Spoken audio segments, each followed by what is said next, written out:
Don't look, don't listen. While others can find forests unsettling in the dark, I've always found that there is something uniquely tranquil about walking through a forest at night.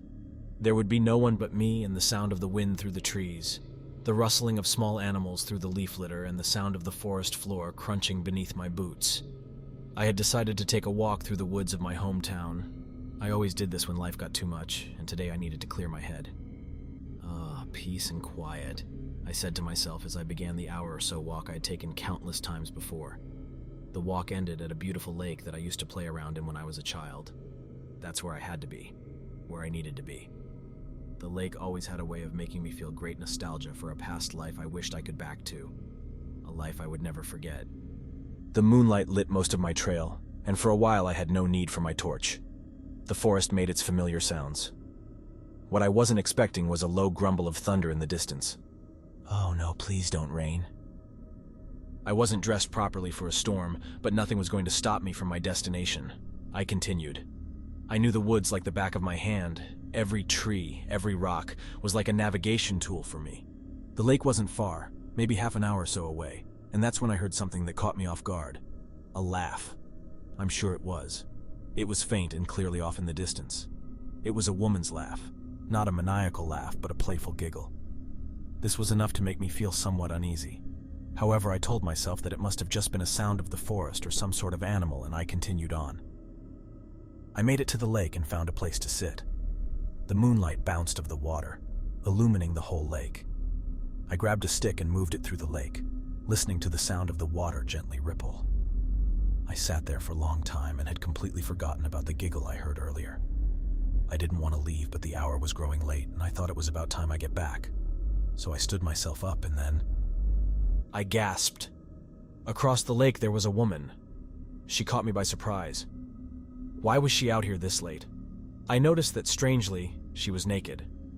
She wasn't horrifying, but beautiful, however. It was a cold night, so my immediate thought was that she was in danger.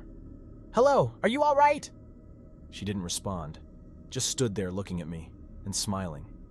There was a low rumble of thunder again, and the approaching cloud started to cover the moon. I couldn't see her anymore. All I heard was a quiet giggle echo across the lake. All the hairs on the back of my neck stood up. I didn't know why. I wanted to go around the lake and try to help her, but something was telling me that I needed to leave, now. I turned around and started to go back the way I came. But every step I took, I heard the unmistakable sound of footsteps behind me. I felt eyes on me like daggers on the back of my head. I didn't turn around, I was scared. Was it her? What did she want? I didn't turn around, I carried on walking, until I heard a whisper from behind me. "Turn around."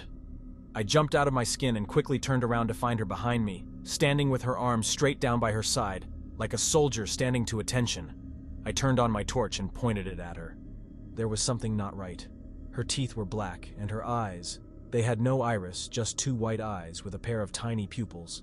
Her grin stretched across her face, and as she smiled, and black liquid seeped from the corner of her mouth. "Don't forget," she said, followed by yet another playful giggle. With this, she slinked back slowly into the forest and disappeared behind a tree. I didn't follow. I turned around and walked as quickly as I could. I knew that if I ran, I would lose my way, and it was beginning to rain. It was so dark now that all I could see was what my torch was illuminating. I finally came to a clearing where the path diverged into two. I recognized the tree that stood between the two paths. I had seen it countless times before. No. What? Was it? Is it left or right? Shit. How could I not remember? I've walked this trail 100 times. It was like muscle memory to me. Okay, think, it's left. It's gotta be left. I walked quickly down the trail to the left, and almost as soon as I did, I heard that fucking laughter again. But this time it was loud and hysterical. I shone my torch through the trees. The laughter sounded like it was coming from all around me until it stopped abruptly. I turned my attention back to the path, and there she stood. She wasn't smiling anymore, just staring at me. Her appearance seemed to have changed once again. Her arms had become unnaturally long, almost touching the floor, and her skin was deathly pale and gray. She took one step forward towards me, and I took one step back. She whispered, "Don't forget." The smile reappeared on her face, and the black liquid poured out of her mouth again, this time like a river of blood flowing down her neck and chest. I was frozen in fear, watching her as she bent down onto all fours and crept slowly around me, disappearing once again. It took me a while to snap back into reality. I scanned the forest in front of me. I couldn't remember anything. The path ahead, the trees, everything looked alien to me. All I could do was follow the path ahead of me and hope to God that it leads me out of the woods. The forest was quiet now. The rain had stopped, no wind, no rustling of leaf litter, no crickets, no birds, nothing. I tried to remember how long I had been on this path, but I seemingly had no memory of anything besides the woman. I didn't even remember how I got to the forest or why. I stopped in the middle of the path, desperately looking around for anything that would jog my memory. All the while, the deafening silence continued. Not a damn thing could remind me where I was or how to escape. As my eyes glanced around, they fixed to something irregular. There seemed to something calved on a tree. I slowly walked forward and realized they were words. When I got close enough, I could read those words. "Don't look at it. Don't listen to it." My torch started to flicker. "No, no, no, no, no, please no." I hit it against my palm until mercifully it sprung back into life, and then... The forest wasn't quiet anymore. I could hear breathing, heavy, labored breathing, almost like someone having an asthma attack. I shone my torch toward the noise and saw a hand clutching the side of a tree. I couldn't see the body, just the hand, but it was so far up the tree that this thing must have been at least 8 feet tall. The breathing didn't stop, and my torch began to flicker again, as whatever this thing was began to move. It tilted its head slowly around the tree to look at me. 2 huge white eyes gazed into my very soul. I wanted to close my eyes and press my hands over my ears, but I was frozen again. "Look at me," it said. It then took a slow, giant step out from behind the tree to reveal itself to me. The smile had returned to its face, and it never looked more unnatural than it did at that moment. It was huge.